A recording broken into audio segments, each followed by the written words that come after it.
Okay, so somebody asked me about ambient occlusion. So what is ambient occlusion? Is the phenomena that occurs. Oh boy. My light is freaking out. So you have ambient light. My hand is being lit by light coming off of the ceiling and the surroundings. So I've got a light which is pointed at the ceiling. It's bouncing off the walls, and so all this light that's on my hand is coming from the ambient environment. Kind of funny. There's still some light on my hands, which is coming from the window, and it's bouncing around. So ambient just means it's from the surroundings. Now, if you take your hands and if you cup your hands together, then you'll see that the ambient light gets blocked out. So it's something you've probably seen in CGI. It's a CGI term. It's when ambient light is getting occluded. Ambient light from the surroundings is getting occluded. So let me show you how to do this stuff. This is a practice that I do, and how to get good at it. So first thing we have to do is I'm just going to give you the demonstration first, then I will talk about tools second, because demos are more interesting than tools. So let's first make some doodles. And these are abstract random doodles. Actually, I'm going to leave those holes in there on purpose.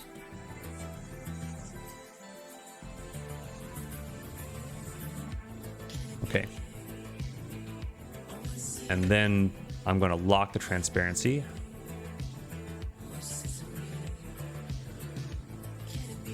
And I'm going to do a first passive illumination on this thing. I'm going to leave that little... I don't know if I should close up that gap or leave it like that. But yeah, we've got first pass illumination. And maybe I'll trim that off. So this first pass is the most important part. Let you get it. You got to get this part right here. Okay, good. Now the next thing is the ambient occlusion right now. So I can sense here that there is there's a pinch somewhere in here.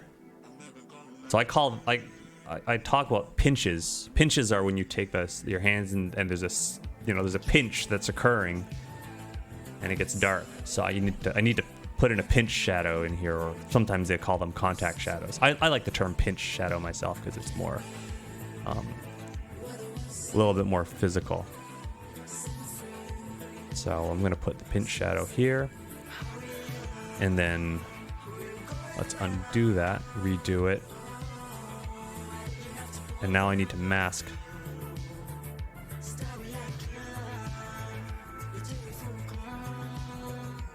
So now we can sense that the ambient light is being pinched off. And then let's see, back to just regular painting mode.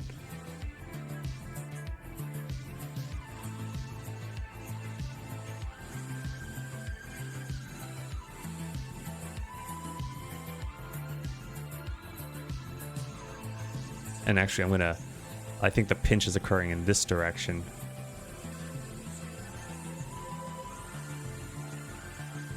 Yeah.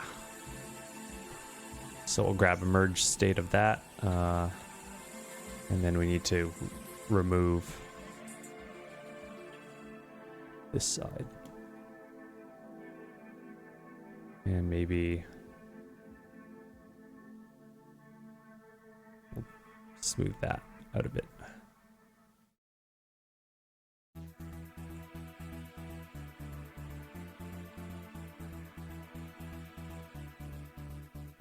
That's better. The same deal up here.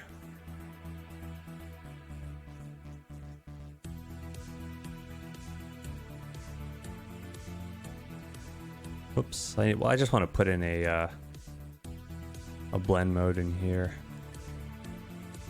Let's see, keystroke, drawing mode, color mode. Good. Then I don't have to keep. Then I don't have to take my hand off of my my Nostromo.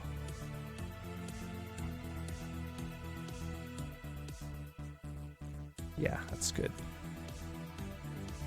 Undo that, grab the merge state, and then paint this back.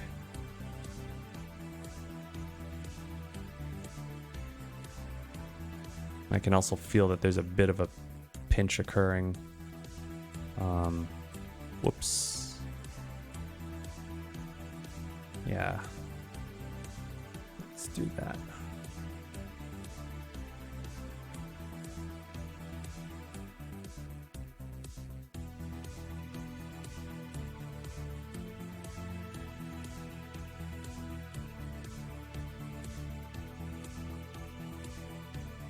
So you need to start like really soft out here and then pinch in here like that. Okay, and then let's undo that, grab the merge state.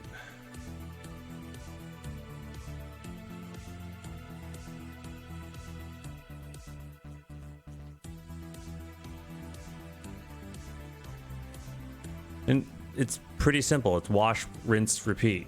It's not like I'm using a zillion different skills, but at least, you know, when I show this to you, you can kind of, hopefully you're building, like, hopefully we're contextualizing you, right? It's like we're getting you to that. Oh, that one looks pretty good like that. Okay. I'm just thinking about which part I want to remove because it looks good on both this side and this side. But I think I'm gonna carve that out. So there is a skill that is building, like there is a skill, a prerequisite skill, which I'm using as well, which is the ability to look at a flat shape and see it as dimensional. So that is that's probably the primary skill I'm using right now, and I will show you how to build that skill. Okay, back to color mode.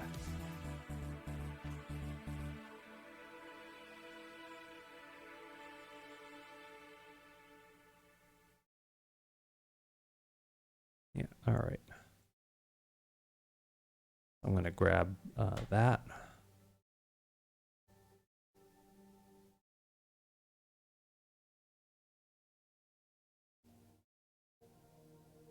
Oops.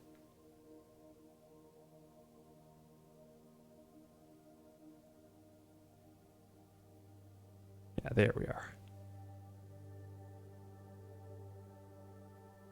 All right, so every time I lay down a brushstroke, I'm always thinking, which plane am I confining that brushstroke to? Like the airbrush needs to be confined to each plane.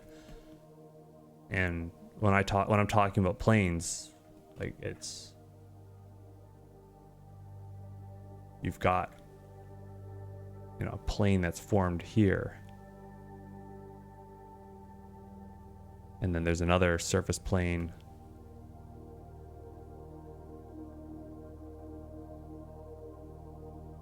over here.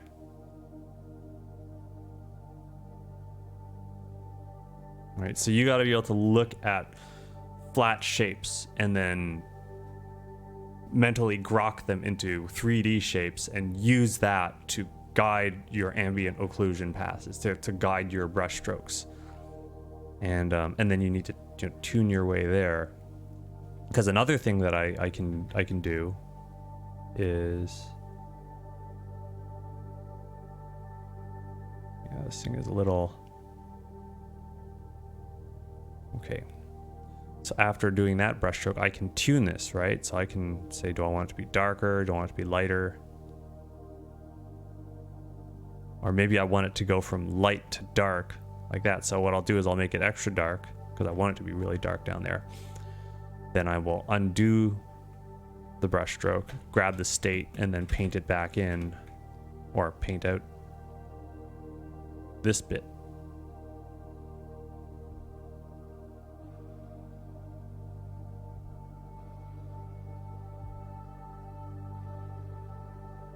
And then it's still too strong up here, so I will continue to paint out that state up there. being really gentle here with the brush pressure. All right, so this is how you can get that look of ambient occlusion. It comes down to careful and precise usage of the airbrush, both in the positioning and the curvature of the airbrush, as well as the sizing of the airbrush. So, and this is mid-stroke sizing, meaning that you may have to change the size of the brush stroke like the radius of your brush will have to change as you are painting the stroke.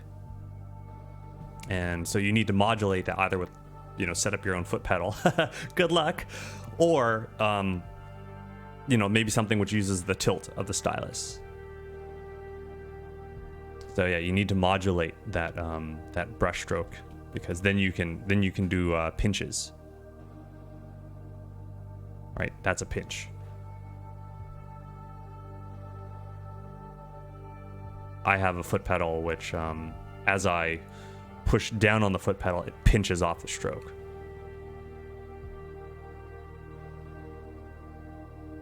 Right, and then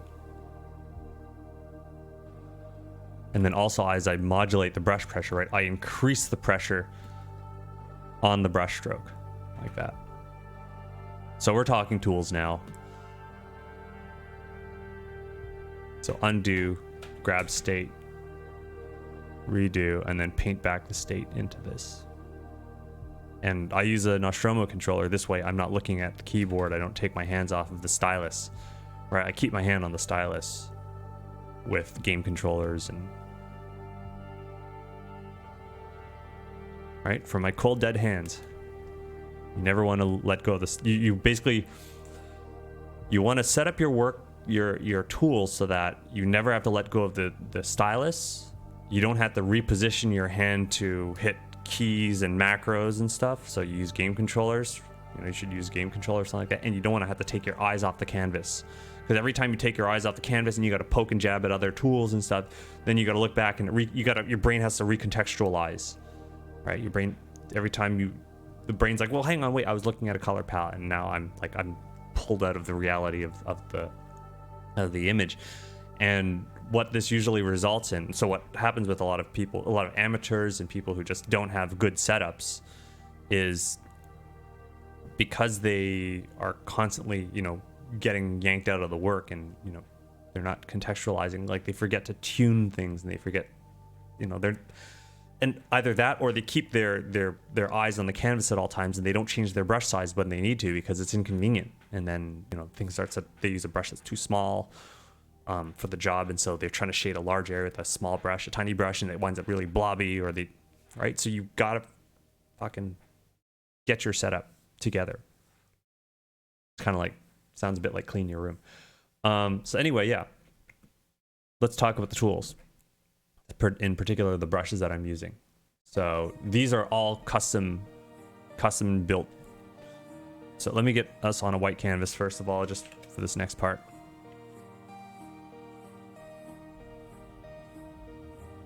Oh, whoops, I'm still in merge mode, so let's put myself into color mode. Okay, so this is the first pinch brush that I'm using. And the important thing about this pinch brush is, here, if I want, I've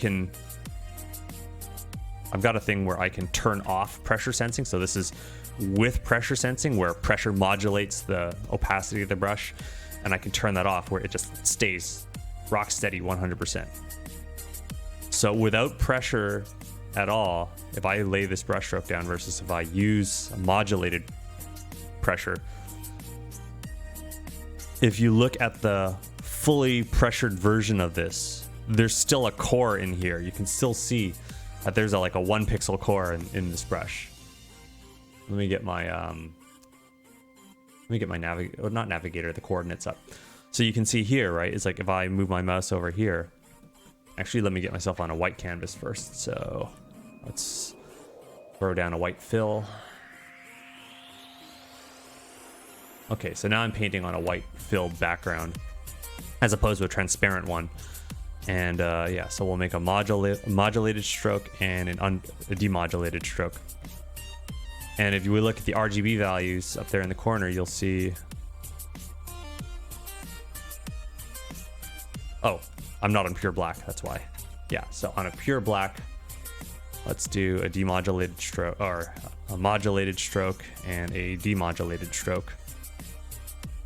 Okay. So if we look at the RGB values, you'll see that the RGB values go all the way to 0 when I hit the core. There's a zero core in there. Right up here, if you read this, the coordinate values off of this thing. Whereas on this one, like, you can visibly see the line. There's a line in the middle of there. There's a very, very distinct line. So this is really important that that your pinch brush has that sharp line in the middle, and that sharp line does eventually hit 0 in the core when you go full pressure and you turn off your pressure sensing. So this is what, you know, gives you that really, really... Here, let's fill this whole thing with black. So I'm just gonna fill that in black. Now we'll switch this and go white. And you get this neon glow, right? There's something about this brush, because it's got that core and that fall off on it.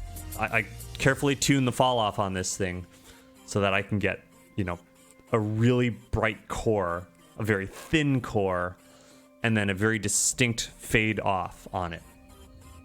And if I bring up the airbrush panel and just let you see,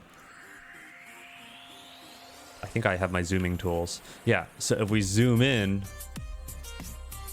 on this, right, you'll see that, like, I've gone in there and I've very, very carefully, like,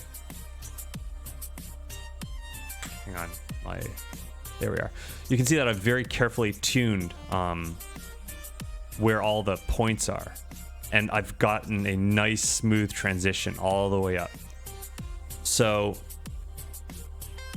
here's how you tune, here's how you tune a brush in TV Paint. For the rest of you guys who aren't using TV Paint, tough noogies. So I'm going to set my paintbrush to maybe 255. And let's see, let's undo these brush strokes. Okay, so now it's clear. I'm going to take this first point and drag that up so you can, now I can definitely see the edge. And I'm going to move this profile off the edge, off the side. Now, if I go for a maximum size brush, which is at 255, let's move this over here. I'm just trying to touch that edge. And now I'm just gonna, there.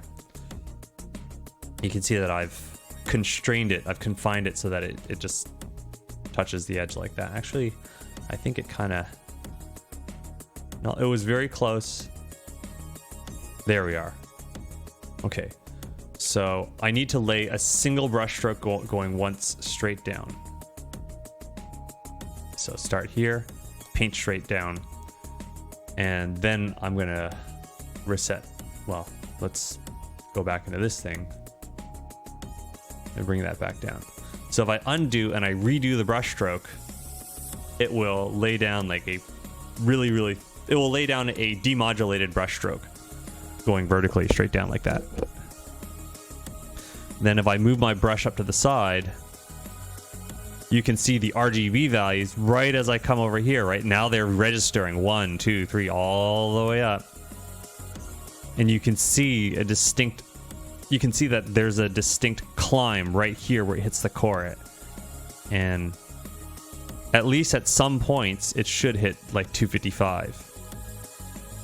Or, you know, very close to it. And so if it's not hitting it, then you may need to crank up the power. You may need to decrease the step so that it puts more steps in there and it doubles up the opacity. And then you may have to adjust this thing. This is the core. This is how sharp that core is, and it actually makes the core just a little bit thicker. And then you need to also adjust the fall off so that it makes a nice smooth fall off like this. Because here, if I make this brush from scratch, I'm gonna delete all the points in this thing.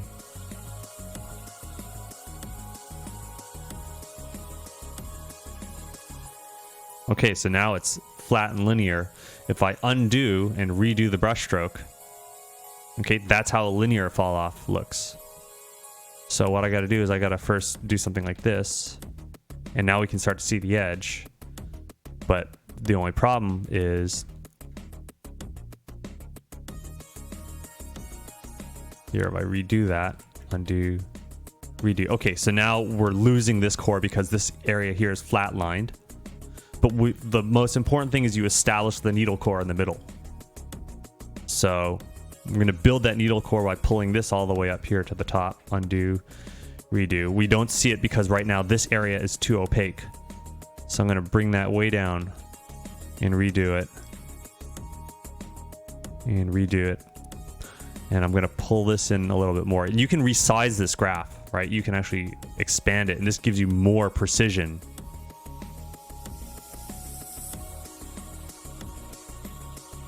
So I've got a nice tight needle core on that, and I can make that even tighter. I know, TV Paint's expensive software. It's $1,500. It's $1,500, but the thing about it is it's professional software. It's not a toy, right? So if it's not opaque enough, you can increase, right? And we can zoom in on this as well to inspect it. So this is at 226. It's not opaque enough. So we can gain opacity by bringing the step down to, let's say, 0.5. Now, the danger of increasing the step, and actually, you know what? That will go up. Like this opacity, even if it doesn't hit 255, when we start putting in the periphery of the brush, it will climb to 255 because it will overlap and stamp on itself. If you decrease the step too much, then your brushes will lose responsiveness because the computer is struggling to keep up, especially if you're using big brushes. And when you're using airbrushes, you're going to be using big brushes. So I'm not going to bring that step any lower because I'm losing too much responsiveness if I go below that. So the next thing I need to do is I need to get the periphery. And so I'm going to adjust this scale so that I have... So you can see the reason why we lost our periphery is because, well, you know, everything has cratered. You can see everything here in the zone has cratered. So I need to bring this back. So what I'll do is I'll do the edge periphery first. Let's undo and redo. And what we can see is that it's climbing from 0 and it's reaching up to 48 here. But it's still 0 out here in this fringe. So we have lost the effective use of all of this area here on the brush. So I need to maybe put in a second point. So that's probably going to take maybe 2 points. And let's undo and redo and see how we're doing now. So now we can see that here it's climbing up very quick. That's good. And we can see that some kind of weird artifacts occurring. You see this dip because of this dip over here. So yeah, you got to get in there and you got to surgically craft your brushes. In fact, I can take this line and I can mash it all the way over to the right, and I can climb this up.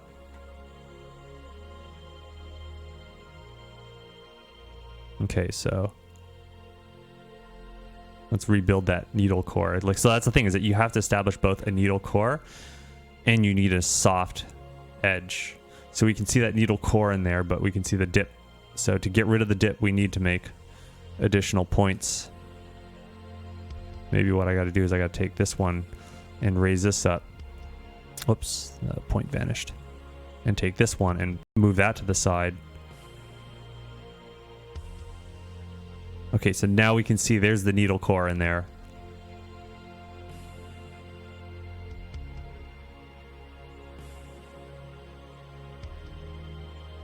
All right, that undo redo is how you replay the brush stroke and really carefully tune and adjust this thing.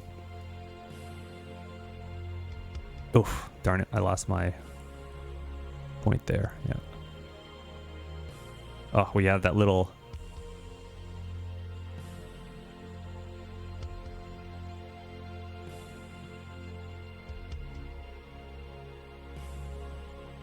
Undo. Oh, redo. Hang on.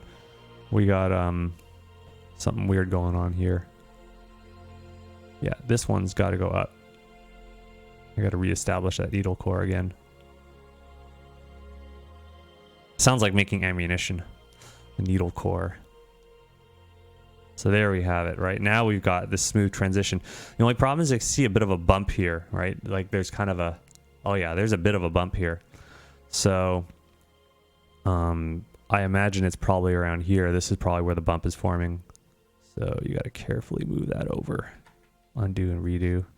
There we are. It's a much smoother transition, but we've lost this edge. Oh, no, yeah, we lost a lot of the edge. So bring that up and adjust that. And so this is the thing, is that making brushes is we go from 0, it's climbing up, but I can see there's kind of a bump here, right? Like it's like black here and it hits a bump. That's not very nice, right? It's like we gotta adjust that. And so I think maybe over here on this side, it's not suboptimal. Undo and redo. Yeah, now it's now we have a much smoother gradient here, but again, we've got the bump here. So sometimes, you know, maybe I can put another point here, undo and redo. And so you want to get like a really, like a smooth, there's a bump there, you can see it visibly. So it's painstaking. It's painstaking to make a good airbrush. Oops. And maybe I might even, whoops, crap. Uh-oh. Uh-oh. I accidentally undid one too many steps.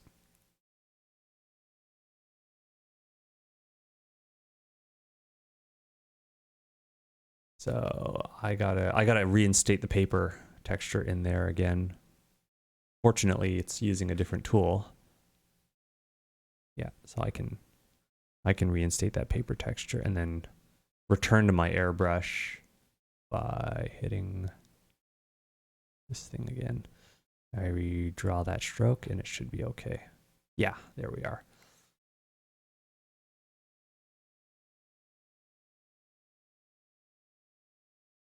Bring that back up. Move that over. Right, so you get the idea. This is how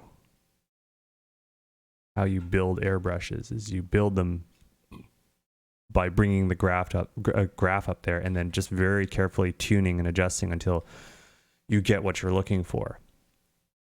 Now, what I'm going to do is if I bring up my own brush, the one that I've carefully constructed, and bring that size 255, if I replay the brush stroke, it should, yeah, this is the one that I made, and you can see that it's got, I'm a little dissatisfied with this bump over here, so I may still adjust it, but you can see that it's a very, very smooth gradient that goes all the way up to like 253, close to 255, very close to 255. Oh no, it hits 255 in points along this edge. So it's like, this one took me a while to make, right? But you're just gonna have to make your own. You're gonna have to make your own. You're gonna have to get used to making your own tools. So that's a needle core brush.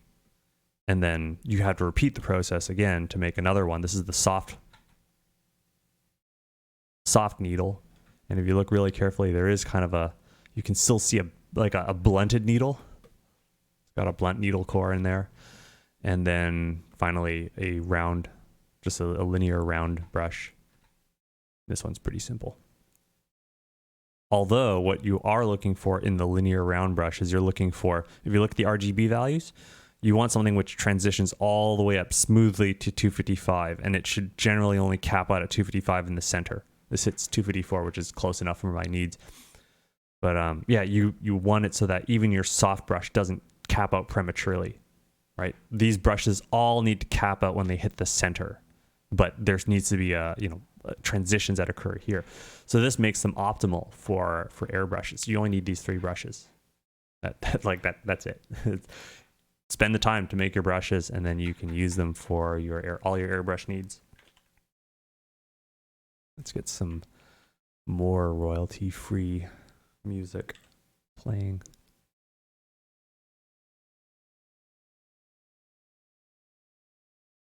Here's one. Okay.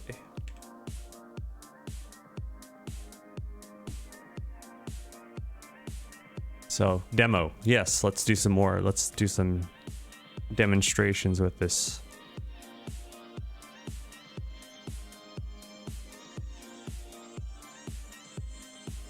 set this brush to like multiply mode.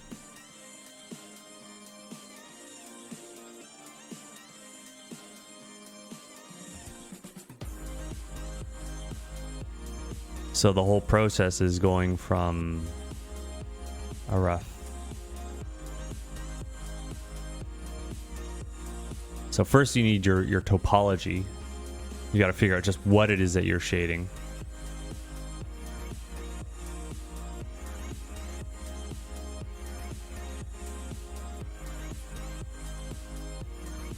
Let's just do run the pelvis up.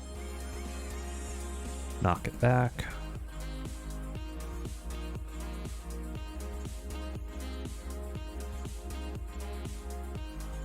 I'm purposefully not going to be too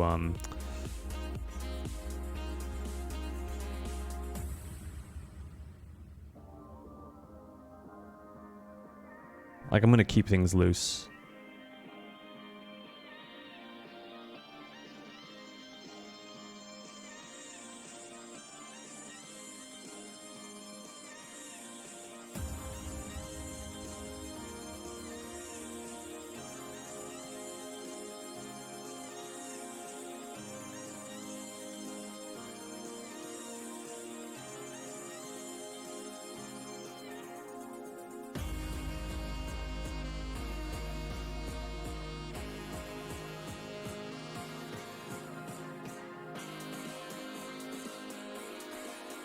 Okay, so make an adjustment there.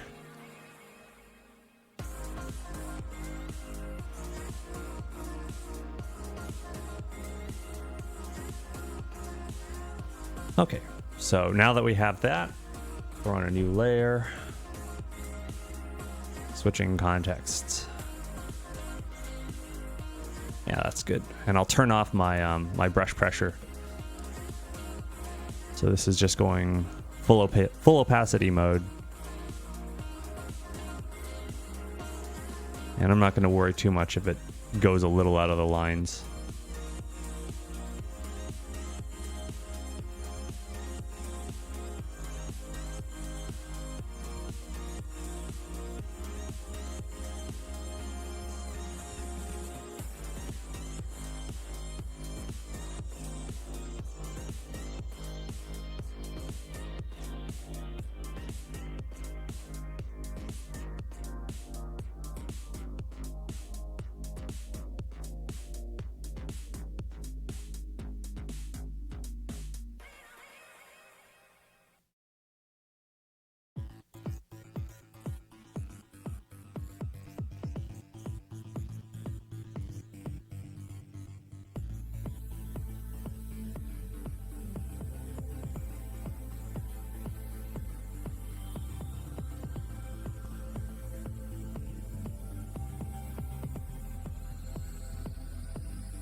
Okay.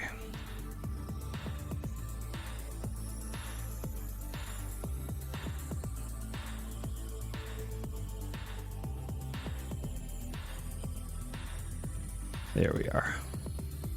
So let's do the first pass of illumination. Oops. Wrong mode. There we are.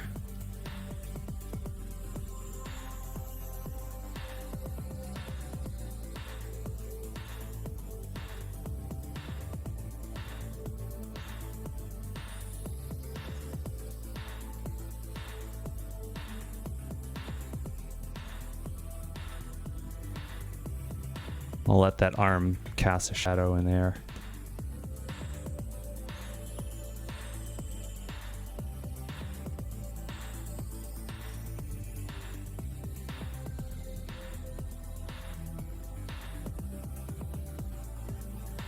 Yeah, that is adequate.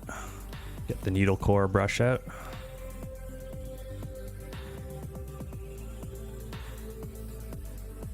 Okay, now our line work is actually a problem now, so I'm gonna greatly decrease its strength.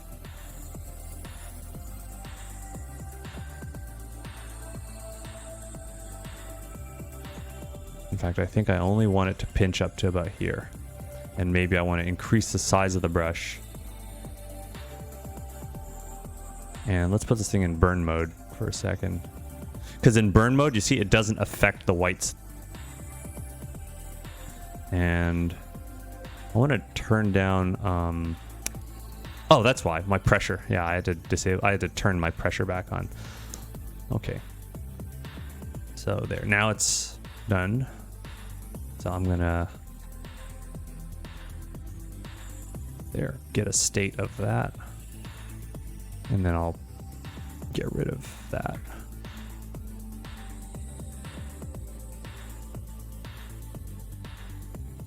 And then I can take this brush here.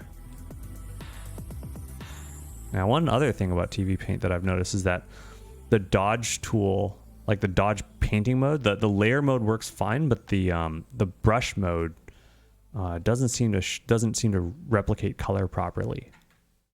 So I had to go and modify it. We just want a little bit of pinch back there. Even now, feels like there's a little too much. So even after you put in a brush stroke, it doesn't mean you're done. You have to tune it. And if you are putting in brush strokes and there's no tuning at all that you're doing, you know, clue in on that. Really try to...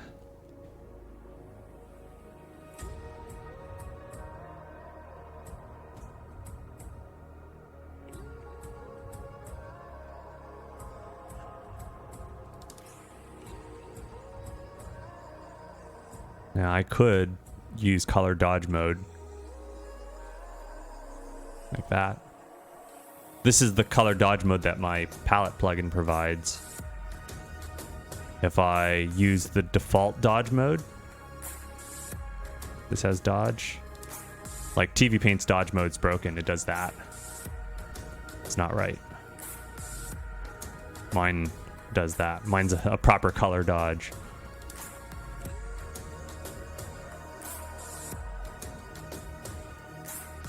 And then here.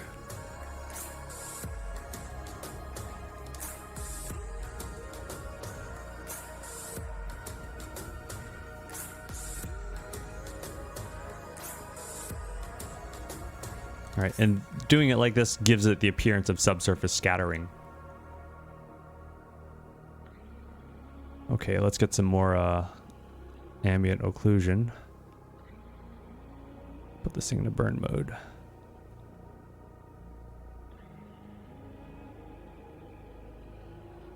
Right, the nice thing about using a needle core brush is that it kind of puts in a line for you because of that dark needle core. And again, tune it, right? It's like, how much do you really want? Both in the crevice as well as in the periphery out here. So I think I'm gonna go for the strong crevice. And you can also tint it a little bit if you're using the burn mode as opposed to regular mode. So I can have a tinted ambient occlusion.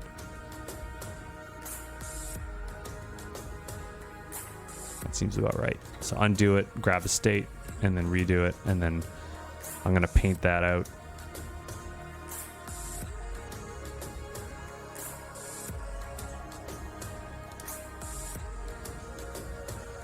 There we go.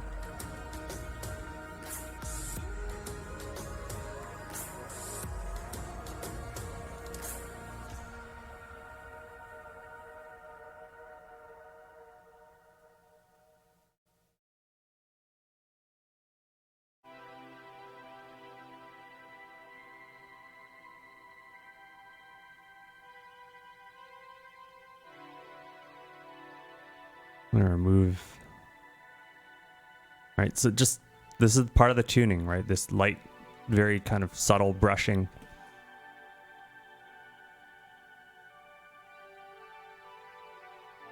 Need to trim that back a bit. One thing I don't like is if I use too many brush strokes, it begins to blob, right? You don't get a single smooth transition. You get a kind of a wobbly, ripply transition, which is not what I want. So again, back to burn mode.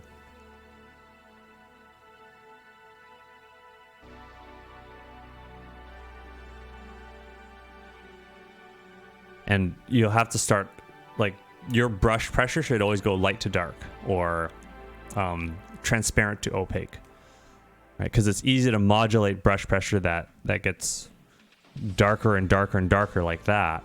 It's very difficult to start dark and try and, right, if you lift up, it will prematurely end. It's very difficult to control. So get used to starting out and then working in, outside in, not inside out.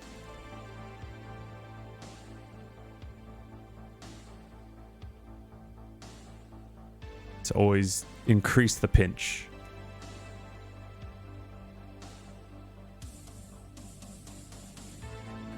And then undo, grab, and then redo,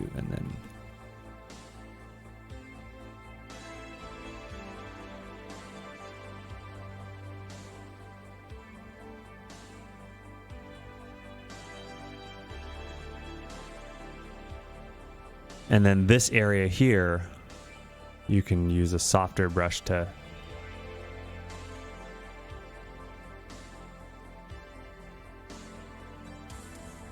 make that border edge a little nicer.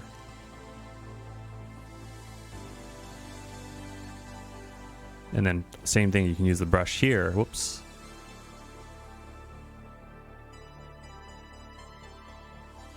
You can reshape that. You can reshape this as well. Right, so a lot of airbrushing is folding. Right, you've got to fold the surface properly to make that ambient occlusion convincing, to make the shape correct.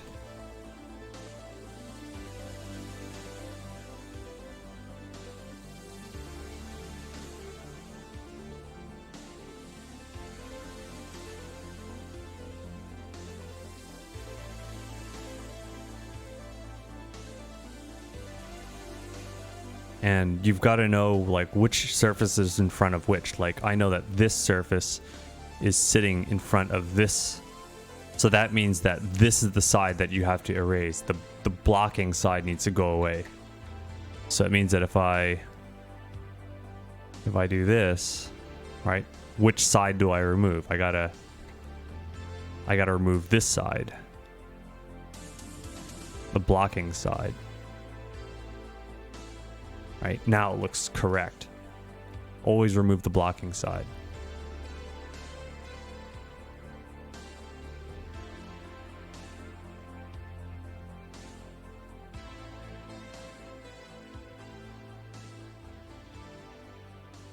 And then also understand that there's a possibility that light from here comes and splashes back. So we can have a radiosity pass.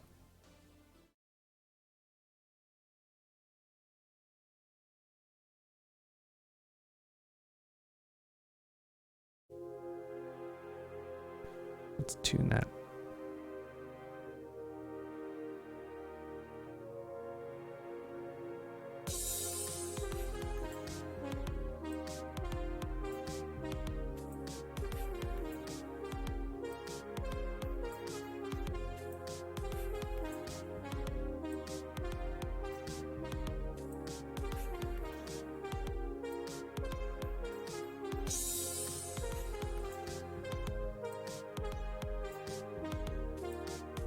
I'm using the big soft brush here. So in this case, I don't want to size the brush to the size of the hole. I'm going to actually oversize the hole a bit. And then I'm going to cut that out.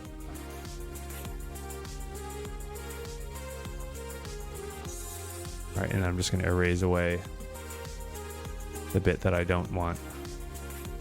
Right, so you can use this to make it, like, here, if I undo that entirely, so let's throw on another layer on top. I'm going to put this into additive mode.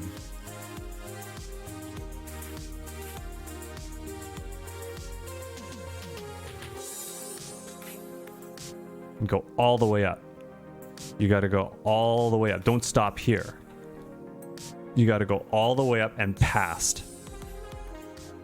All right, because the thing about the brush is that you're using a round brush. That means that the brush is only good from here to here.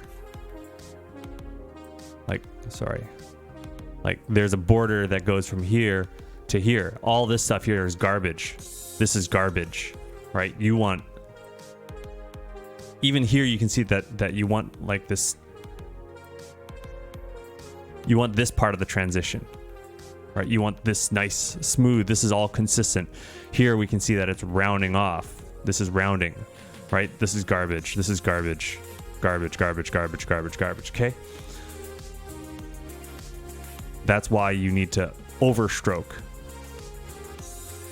You need to overstroke. So the way that you know is you can see here that it's round, like, whoops, it's round like this. This is the good stuff right here in the middle. So that part has to stroke. You got to visualize your brush stroke. You're trying to stroke and catch, you know, this is the rectangular area that you want. And you're trying to encompass this spot here. So really, I guess I can... Oh, right. The other problem is this part here, right? This is the garbage part. This is where it starts. And this is the end. So this is a garbage band. Right? So maybe I can probably start my brushstroke up to here. But the thing is, I also want my fog beam. I'm creating a fog beam, and I want my fog beam to go off the canvas. So I may even have to start my brushstroke way down here off the canvas. And then as I move up, right, I need to surpass... Right, there's the garbage band, right? This is... I may have to start all the way from down here and end all the way up here, because, you know, there's the size of that garbage band from the airbrush. And yeah, and I'm gonna have to shrink my brush down as I move up. So sometimes you got to zoom out and then start off screen.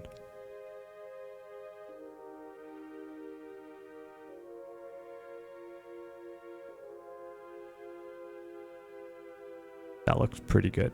Yeah, I think we can use that. Okay, and then erase.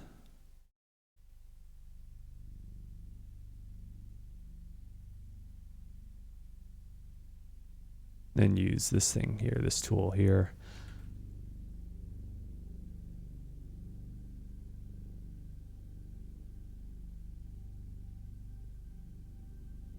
I should probably use a line guide. There, I can use a radial line guide. Whoops, and then erase.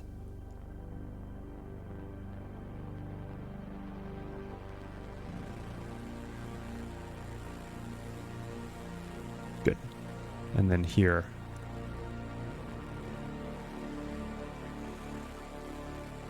Oh, nope. You can see that it overlapped, right? You don't want to overlap that bit. This is why you need, like, or why it's actually really nice to have line constraints, because then you can modulate brush pressure and still be able to, you know, make it nice and straight.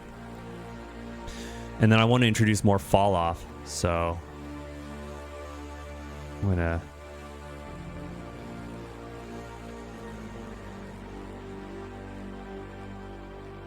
whoops. I'm gonna use my needle core fall. I might use my needle core brush to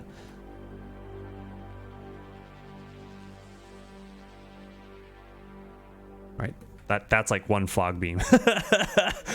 And you know, there's other places you can put fog beams, right? You can put a fog beam like right here.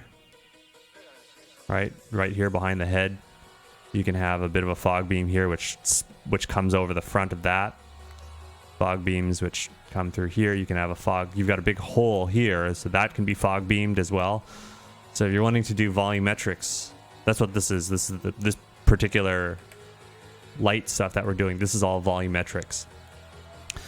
So what you got to think of is like a nuke going off behind our character, or it's like Wile E. Coyote plowing through a wall and leaving a Wile E. Coyote shaped hole, right? You got to think of the reverse of that, you know, and you've got light spilling over. That's the volumetric. This is volumetrics. We're in the bonus round. We're in the bonus round from the ambient occlusion, and now we're talking volumetrics. So even something like this, it's like I may have to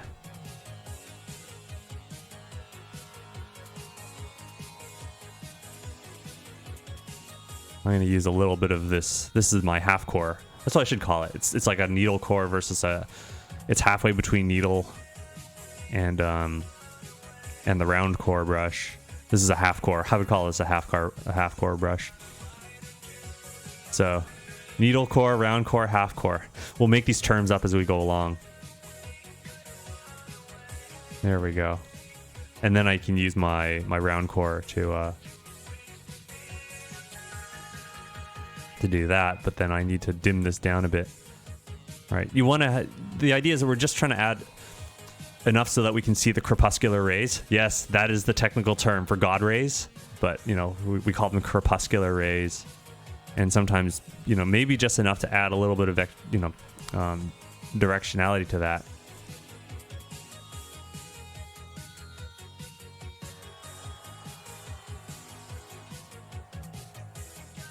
And I'll undo that. I want to just put my vanishing point up here, and then there we are. That's better. So maybe you don't even have to really be that precise. Like you can get by with wide soft and you know not being too sharp on it and not making it too distinct. I think the rule of thumb is that the more distinct you are, the more perfect you are, the lower your error tolerance becomes, and the more people will notice your mistakes. And so if you want to make things easier for yourself, then tend towards imperfection and tend towards things which are vague and soft, and you'll have a much easier and enjoyable art life, I think.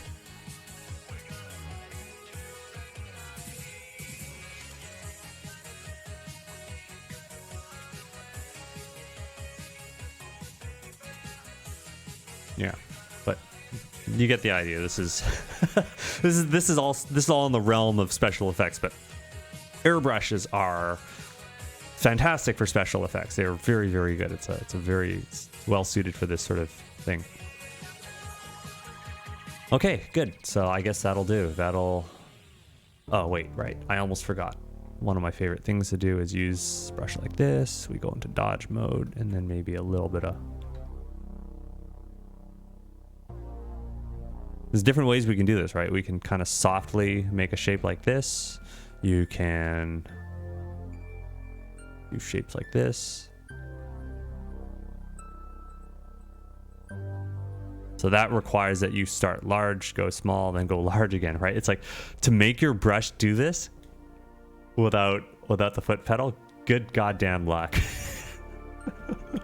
These sorts of shapes are just like, they're such a pain in the ass to make without with just pressure modulation. So I'm just warning you, you know, this is a realm of brush control that the Wacom drivers, I don't know, I just wish those people at Wacom would fucking I wish they would just up their game. Like they've had the patents and the head start on this stuff, but you know, I feel like they've stagnated.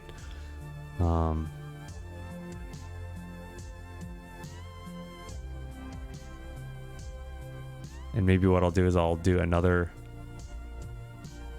except this time a larger brush.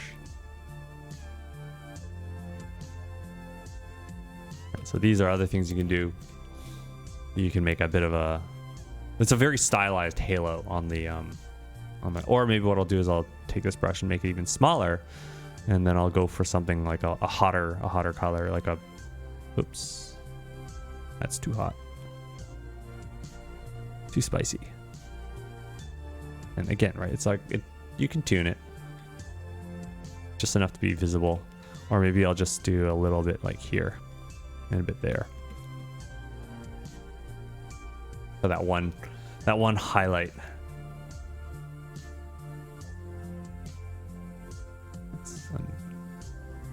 In fact, I'm thinking it's a little too visible.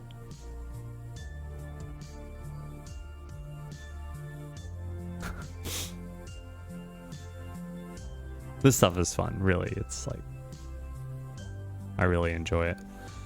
Yeah, and then you can get this look that feels like it's been 3D rendered or, you know, CGI. It's been, and the thing that's special about CGI is they're always trying to replicate natural phenomena. They're always trying to get that feeling that they're very good scientists. They understand a lot of these things. They analyze this stuff, and you have to do the same. You have to look at 3D software, maybe even use it for a little bit and try and see what are all these parameters, what do these parameters do, what do they mean, what are they trying to simulate, and then reverse engineer that into your painting process.